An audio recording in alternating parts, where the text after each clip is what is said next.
Hello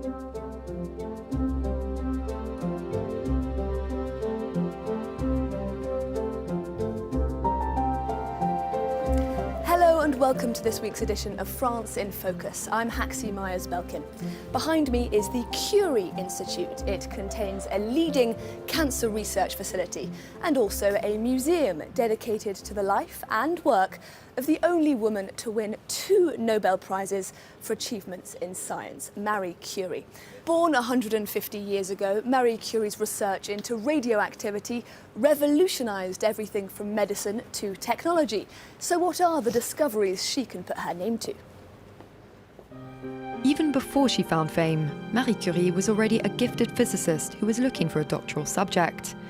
In 1897 in Paris, she became interested in the work of Henri Becquerel, the first person to find evidence of radioactivity.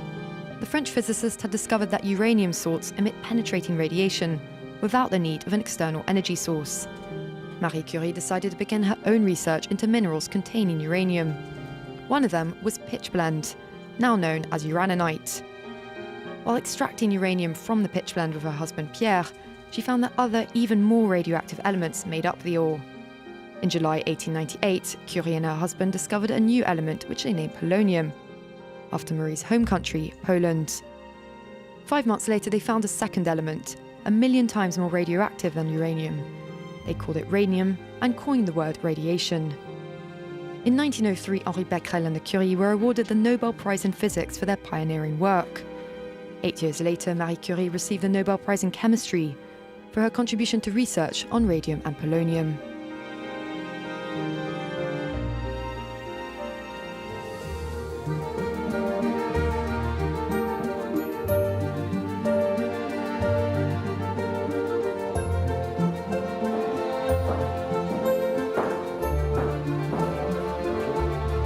Well, I'm joined now by Renaud Wynne, who's the director of the Curie Museum, and we're actually standing in Marie Curie's former lab. So tell me, what sort of experiments did she conduct here? Well, the whole building was dedicated to science of radioactivity, so there were a lot of different experiments, and especially in this room, it was some chemistry experiment to separate and purify radium. And did this room witness any great discoveries? Well, not this room, but in the building, Frédéric and Irène Joliot-Curie discovered artificial radioactivity, and they shared a chemistry Nobel Prize in 1935 for this very important discovery. Now, Curie did, of course, win Nobel Prizes in both chemistry and physics. Do we have any idea which of the disciplines interested her most? Well, it's quite difficult to answer because science of radioactivity is between the two fields of chemistry and physics, so she was involved in the two disciplines. This is the lab that Curie worked in for the last 2 decades of her life, but she hadn't always worked in such well-suited spaces. You're right. Unfortunately, Pierre Curie died before the building of this great lab dedicated to radioactivity. At first, they used to work in a dark shed in a few streets from here, where Pierre Curie was professor. And you have Marie Curie's lab coat here. Are you sure that it's not radioactive? Yes, of course, we checked if it was radioactive or not, and the lab has to be decontaminated because there were some traces of radium all around the furniture, so it has to be decontaminated, and it was done in 1981. Fascinating stuff. David Wynne, thank you very much indeed. You're welcome.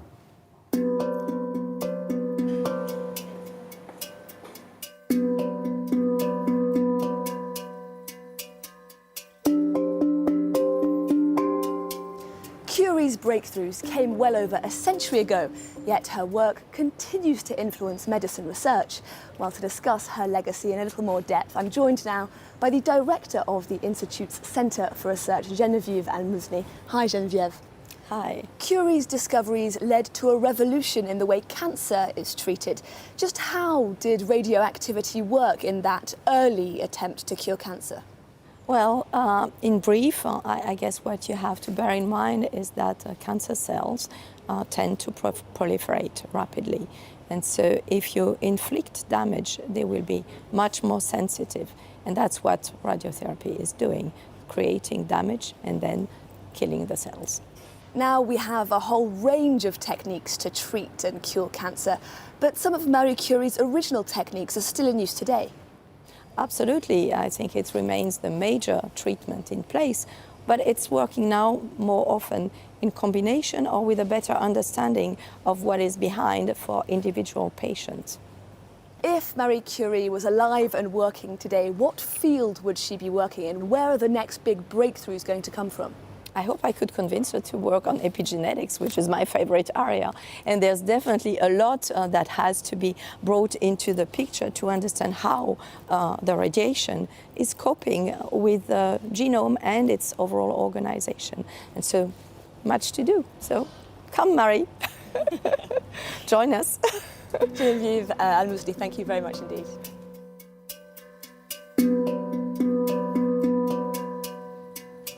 So we've heard about Marie Curie, the scientist, but what about Marie Curie, the woman?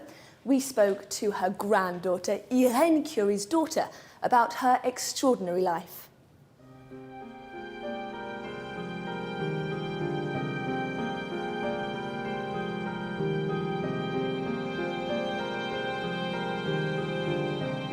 Sa famille est on peut dire, une famille, oui, intellectuelle.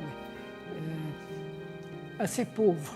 Le père était professeur en physique et mathématiques et la mère de Marie tenait au début une école pour les filles. Il y a très peu d'universités qui acceptent les filles. Et Paris en est une. Il faut se rendre compte qu'on est en 91. Paris a une place en Europe qui est tout de même très particulière, très importante.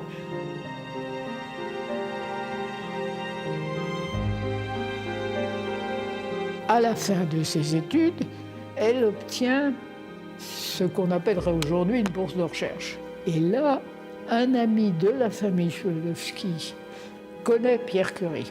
Donc, il les invite à prendre le thé. Et c'est là qu'il y a cette phrase, Marie dit « J'ai été frappée par son regard pensif ». Et puis, ils vont discuter du sujet de Marie. Et Pierre Curie est le premier étonné. Il n'a jamais vu une femme parler de physique. Alors lui, le coup de foudre, c'est l'immédiat.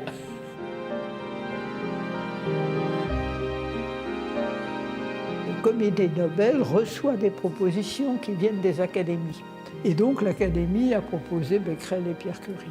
Et c'est effectivement quand Pierre Curie l'a su qu'il a fait savoir que, bon, s'il s'agit de la radioactivité, le travail de Marie doit absolument être associé à moi. Donc le comité Nobel a pu l'attribuer à Pierre et Marie Curie et pas à Pierre tout seul.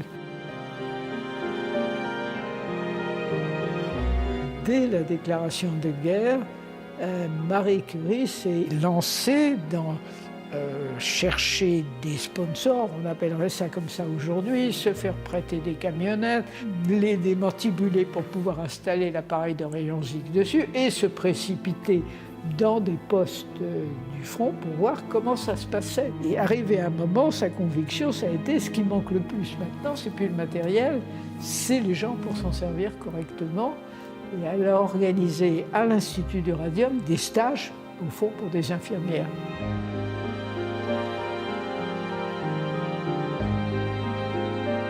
Marie est décédée à 67 ans.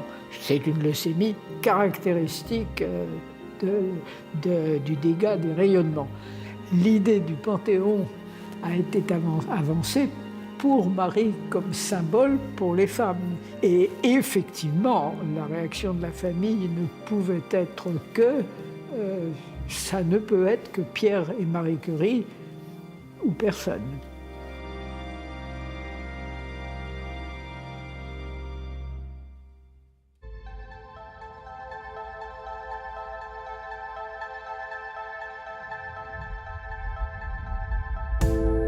Paris's Pantheon is a secular mausoleum that houses the remains of revered French citizens. One of the first men to be buried here was writer and philosopher Voltaire in 1791. It was only in 1995 that the Pantheon first admitted a woman on her own merit. That woman was, of course, Marie Curie.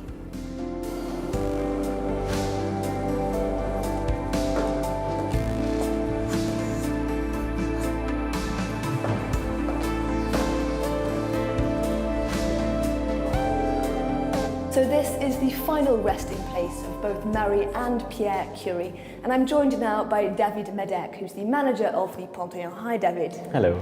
So Marie Curie died in 1934, but she only was brought here in 1995. What happened in the interim? Why did it take the French establishment so long to honour her in this way?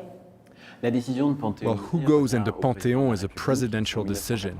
It was in 1995 when François Mitterrand decided to honor Marie and Pierre Curie for their respective talents. It took time to recognize her work, even if she won a Nobel Prize, and to recognize her dedication to research. This was what led to her being buried at the Pantheon. Now, we know that Marie Curie lived an extraordinary life, but she also had a rather unusual burial. Tell us more.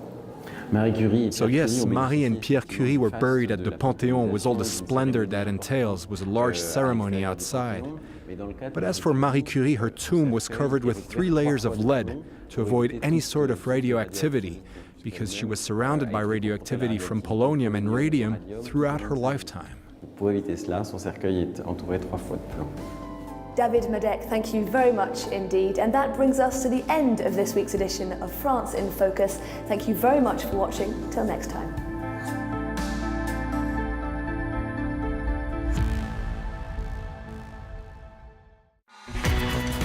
Anticipate. Take a stand. Be mobile. Defend your position. Be independent. Meet every challenge. Surprise people. Be a leader. Be equipped to understand the world.